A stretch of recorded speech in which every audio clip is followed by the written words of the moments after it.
This dog raised 3 bear cubs, but when they grew up, the unthinkable happened. The morning mist clung to the towering pines surrounding Whispering Pines Wildlife Sanctuary like a gossamer shroud, filtering the early April sunlight into ethereal beams that danced across the forest floor.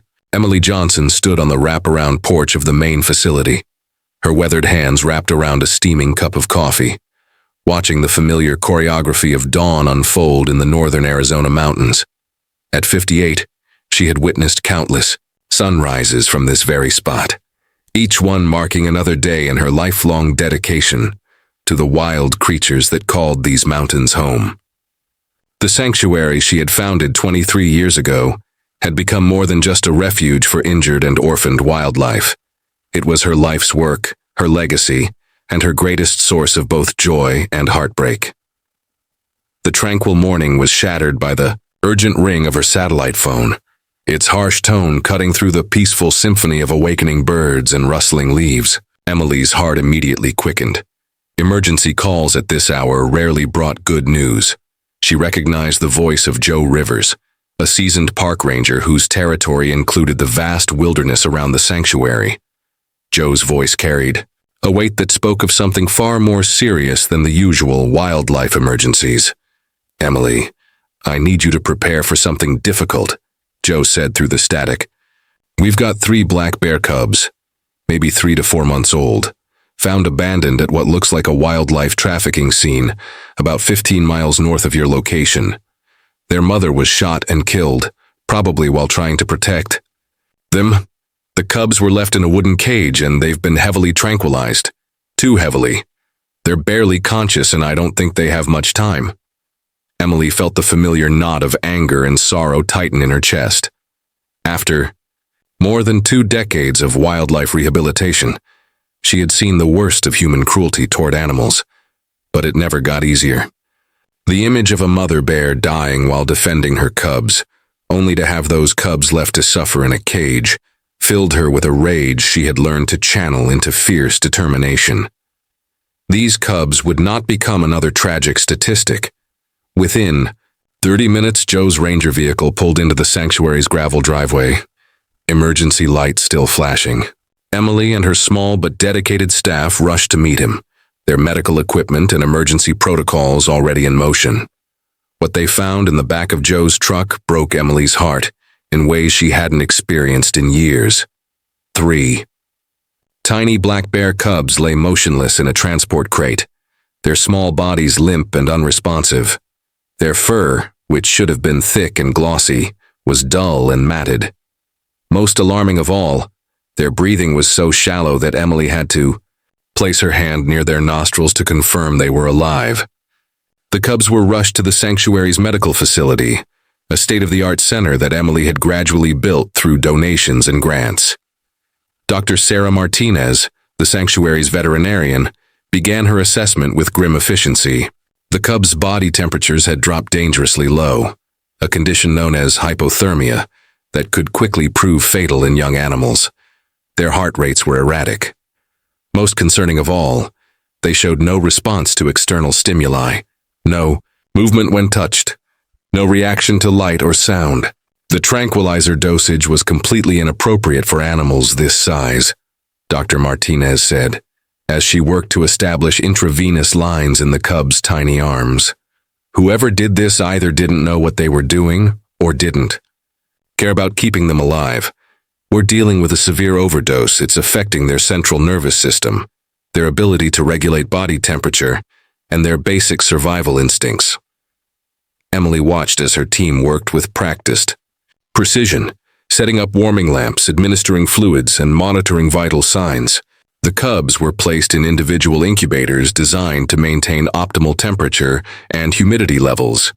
Despite their best efforts, the cubs remained unresponsive throughout the first day. They refused the specialized formula offered through feeding tubes, their bodies rejecting the very nutrition they needed to survive. Emily found herself checking on them every hour, hoping to see some sign of improvement, some indication they were fighting their way back. By the second day, the situation had worsened. The smallest of the 3 cubs, nicknamed Ranger by the Staff, in honor of his discovery, began showing signs of neurological seizures. His tiny body would stiffen and convulse for several seconds at a time, followed by terrifying stillness. Dr. Martinez increased monitoring and adjusted medications, but the seizures continued. Emily had faced many tough cases, but these cubs affected her more deeply than usual. Perhaps it was the senseless cruelty of their situation, or maybe it was the way they had been so completely abandoned by the world that should have protected them. She spent entire nights in the medical facility, dozing in a chair beside their incubators, waking at every sound or movement. The weight of their survival rested heavily on her shoulders, and for the first time in many years, she began to doubt if her experience and dedication would be enough. On the third morning, as Emily sat exhausted beside the cub's enclosure, her granddaughter Lizzie arrived for her regular volunteer shift.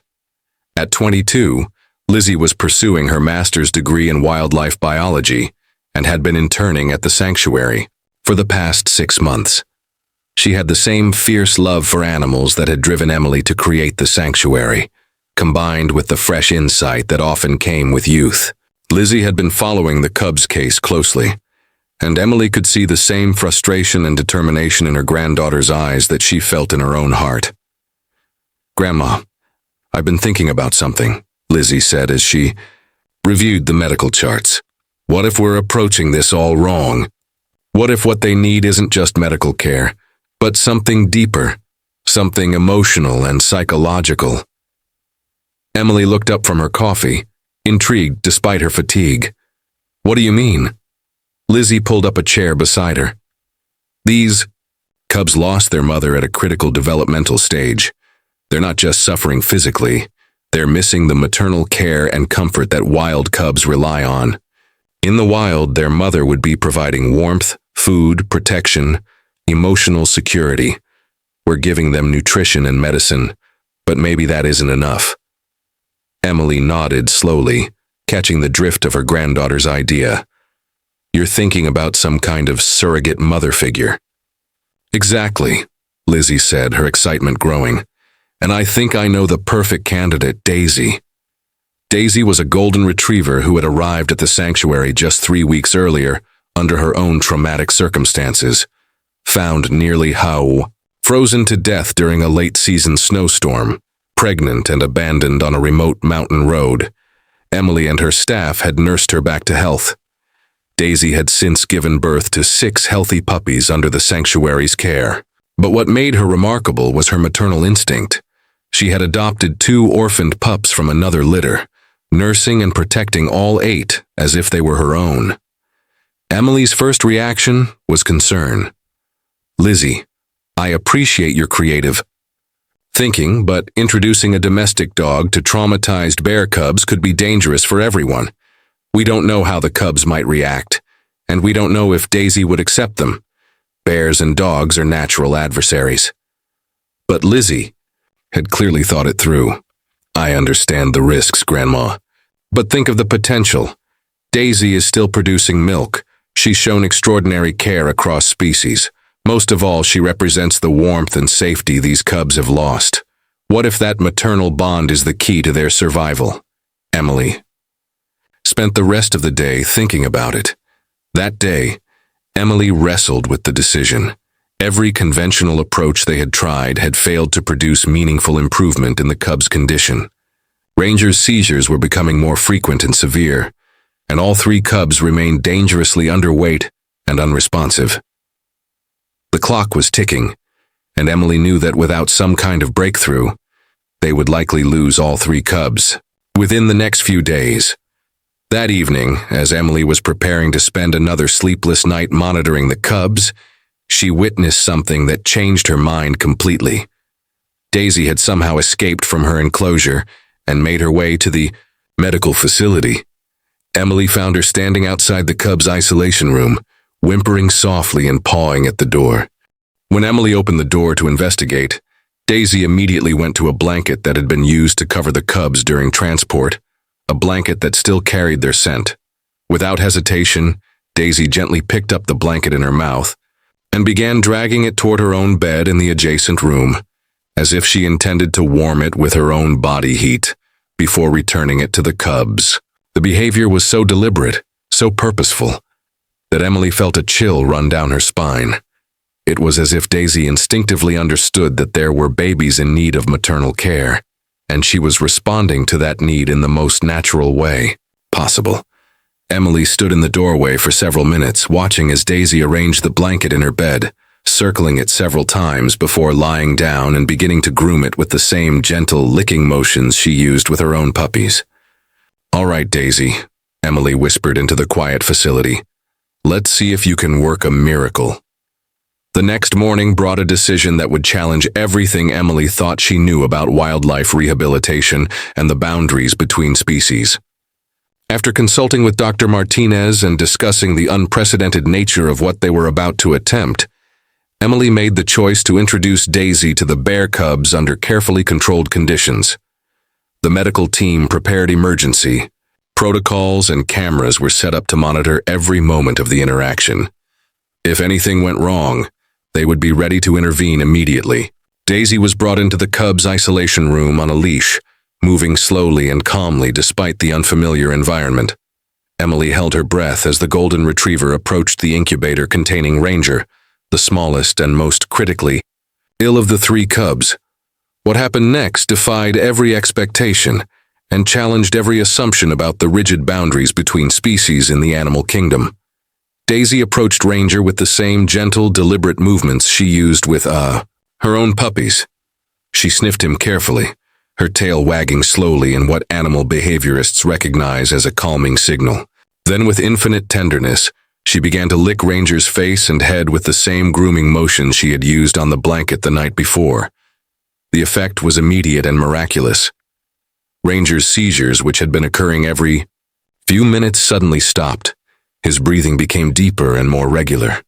Most remarkably of all, the tiny cub slowly turned toward Daisy's warmth, nestling against her golden fur as if he had found exactly what he had been desperately seeking. Within minutes, Ranger was sleeping peacefully for the first time since his arrival at the sanctuary. Emily watched in amazement as Daisy carefully positioned herself to provide maximum warmth and comfort to the cub, adjusting her position whenever he stirred or seemed uncomfortable. It was maternal behavior in its purest form, transcending the barriers of species and defying the conventional wisdom that such cross-species bonding was impossible.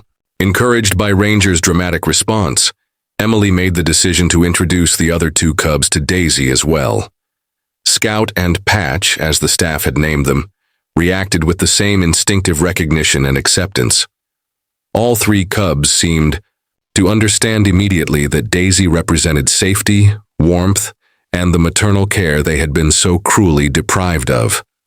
They began nursing on the small amount of milk Daisy was still producing, supplementing the specialized formula the veterinary team continued to provide. Over the following weeks, the transformation in the cubs was nothing short of remarkable.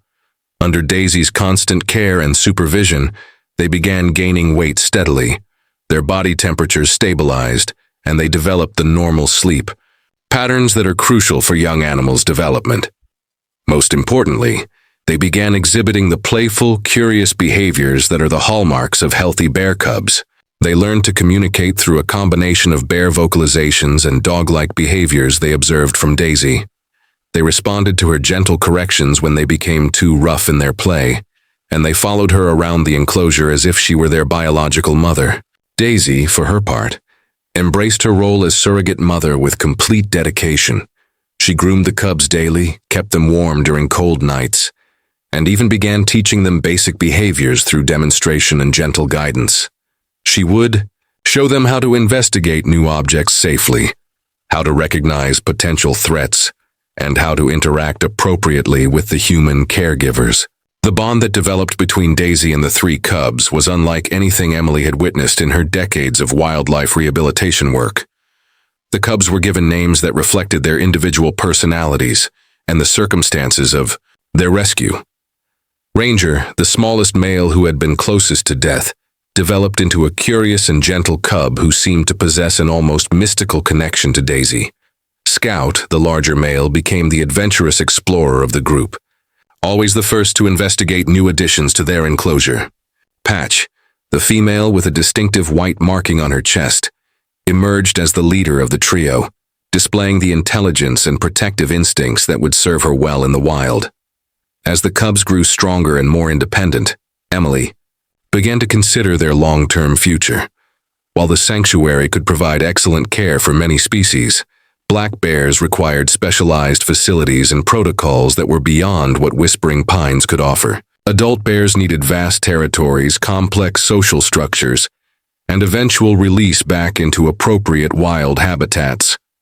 Emily knew that keeping the cubs at the sanctuary indefinitely would not serve their best interests, despite the remarkable success of their rehabilitation under Daisy's care.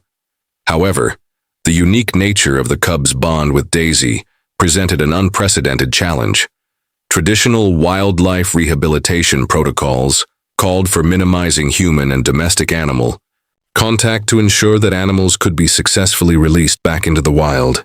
The cubs' deep attachment to Daisy seemed to contradict these established principles. Yet, it had clearly been the key to their survival and recovery. Emily found herself grappling with questions that had no clear answers in any wildlife rehabilitation manual. The complexity of the situation became even more apparent when Ranger began showing signs of distress whenever Daisy was temporarily removed from their enclosure for her own veterinary care or exercise needs. He would pace frantically, refuse to eat, and emit distress calls that were heartbreaking to hear. The other cubs showed similar reactions, though not quite as severe as Ranger's. Dr. Martinez suggested that they might be witnessing a phenomenon she had read about in theoretical literature but had never seen in practice: cross-species attachment disorder.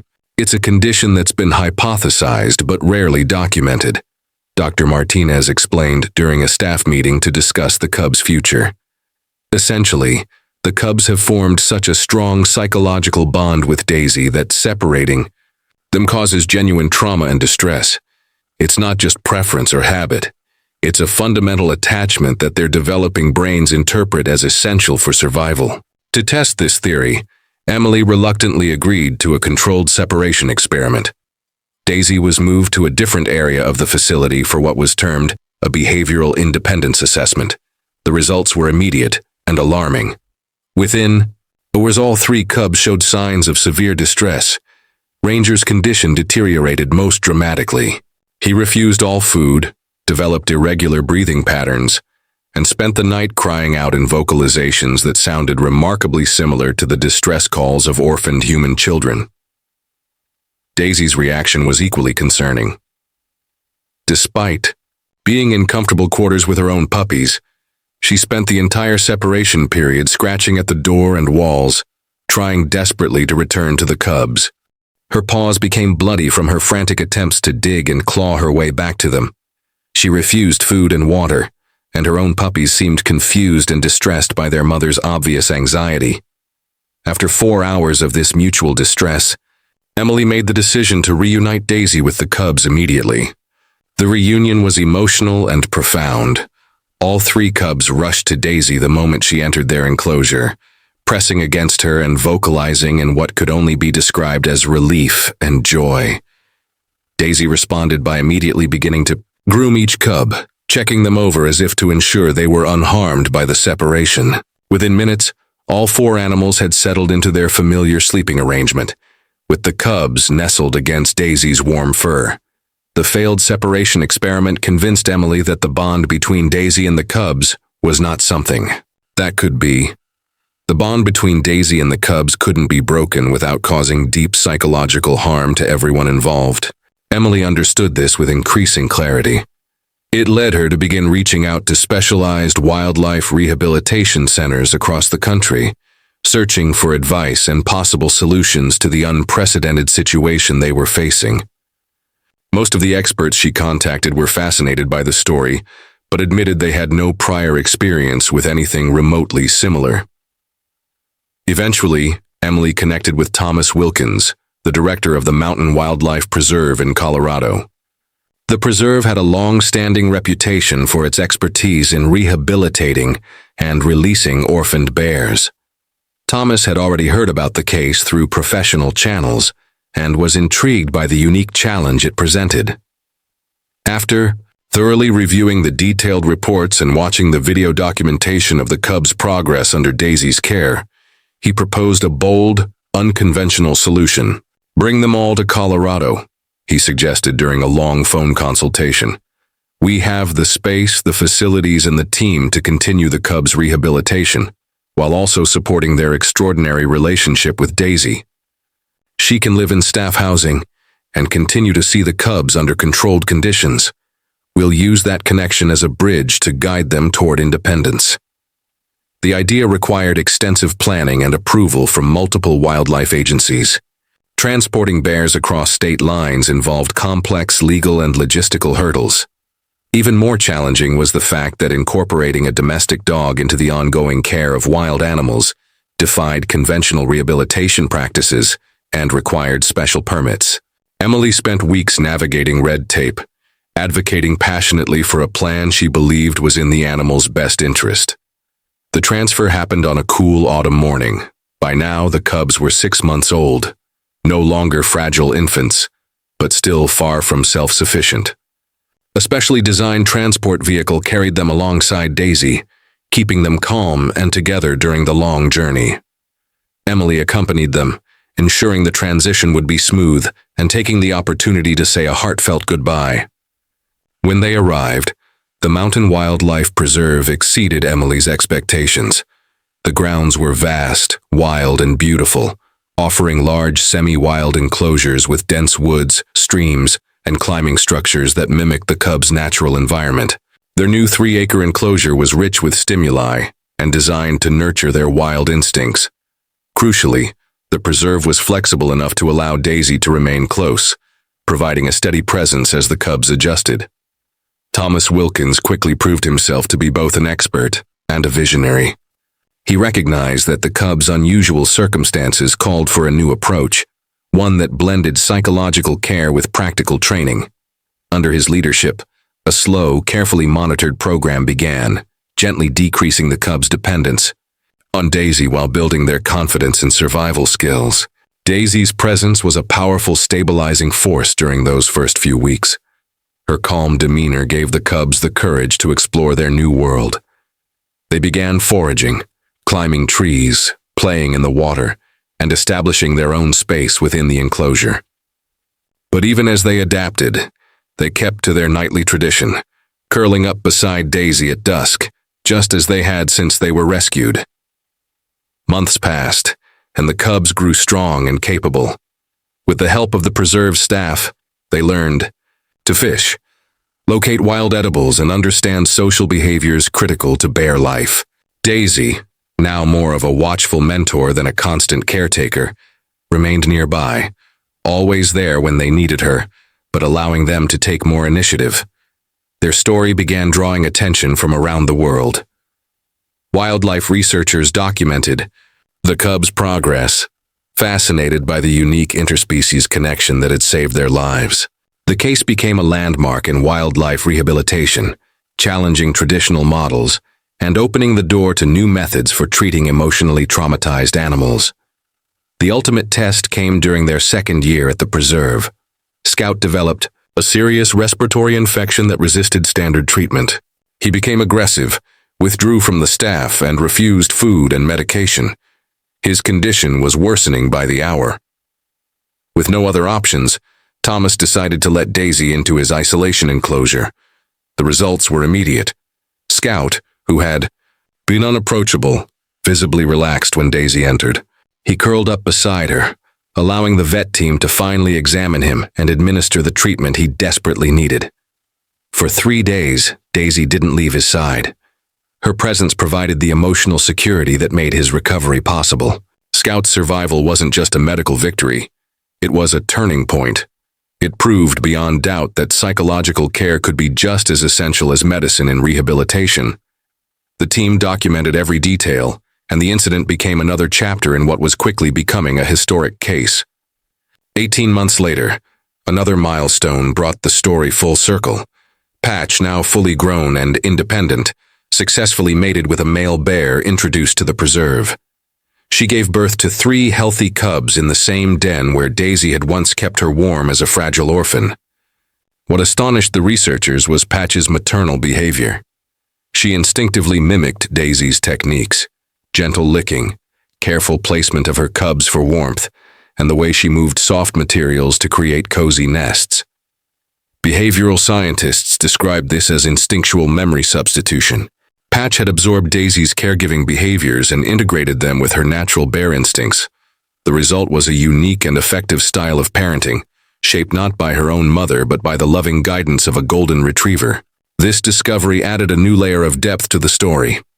It suggested that nurturing behaviors could be learned and passed across species, a concept with profound implications for both animal psychology and cross-species caregiving models. Emily, now retired from daily operations at Whispering Pines, made regular visits to Colorado. Each time she returned, she was overwhelmed with pride and awe at what they had accomplished. She watched Daisy, now graying and slower, still resting peacefully beside the bears she had helped raise. The love between them was undeniable. On her most recent visit, the sun was setting behind the Colorado mountains, casting everything in golden light. Emily stood beside Thomas on the observation deck, watching the evening ritual unfold.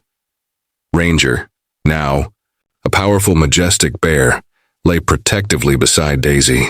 Scout, confident and curious, served as an ambassador for the preserve. Patch, nurturing and strong, cared for her own young with remarkable tenderness. "This is a miracle you can't program," Emily whispered. "You can only believe in it and nurture it when it appears." As darkness fell, the four of them, 3 bears and 1 dog, settled in together beneath the stars. They were more than just a story of survival. They were proof that compassion knows no species, no limits, and no expectations.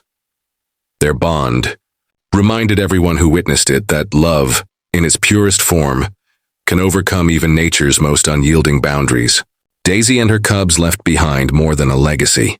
They left a blueprint, a quiet revolution in how we think about healing, empathy, and the power of connection. Sometimes the most powerful medicine is simply the unwavering presence of someone who chooses to stay, to comfort, and to love without condition.